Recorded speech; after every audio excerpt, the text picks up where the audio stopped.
نواں زبور۔ عدل و انصاف کے لیے خدا کی شکر گزاری۔ میں اپنے پورے دل سے خداوند کی شکر گزاری کروں گا۔ میں تیرے سب عجیب کاموں کا بیان کروں گا۔ میں تجھ میں خوشی مناؤں گا اور مسرور ہوں گا۔ اے حق تعالی، میں تیری ستائش کروں گا۔ جب میرے دشمن پیچھے ہٹتے ہیں تو تیری حضوری کے سبب سے لغزش کھاتے اور ہلاک ہو جاتے ہیں، کیونکہ تو نے میرے حق کی اور میرے معاملے کی تائید کی ہے۔ تو نے تخت پر بیٹھ کر صداقت سے انصاف کیا۔ تو نے قوموں کو جھڑکا، تو نے شریروں کو ہلاک کیا۔ تو نے ان کا نام عبدالآباد کے لیے مٹا ڈالا ہے۔ دشمن تمام ہوئے، وہ ہمیشہ کے لیے برباد ہو گئے، اور جن شہروں کو تو نے ڈھا دیا ان کی یادگار تک مٹ گئی۔ لیکن خداوند ابد تک تخت نشین ہے۔ اس نے انصاف کے لیے اپنا تخت تیار کیا ہے، اور وہی صداقت سے جہان کی عدالت کرے گا۔ وہ راستی سے قوموں کا انصاف کرے گا۔ خداوند مظلوموں کے لیے اونچا برج ہوگا، مصیبت کے ایام میں اونچا برج۔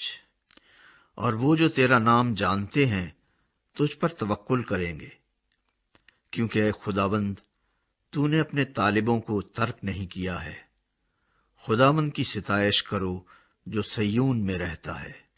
لوگوں کے درمیان اس کے کاموں کو بیان کرو، کیونکہ خون کی پرسش کرنے والا ان کو یاد رکھتا ہے۔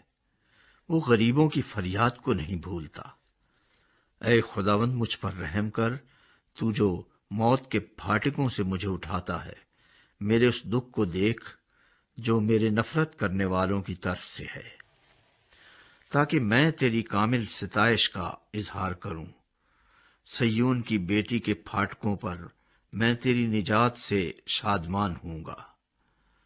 قومیں خود اس گڑھے میں گری ہیں جسے انہوں نے کھودا تھا۔ جو جال انہوں نے لگایا تھا اس میں انہی کا پاؤں پھنسا۔ خداوند کی شہرت پھیل گئی، اس نے انصاف کیا ہے۔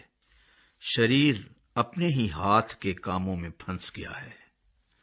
شریر پاتال میں جائیں گے، یعنی وہ سب قومیں جو خدا کو بھول جاتی ہیں، کیونکہ مسکین سدا بھولے بسرے نہ رہیں گے، نہ غریبوں کی امید ہمیشہ کے لیے ٹوٹے گی۔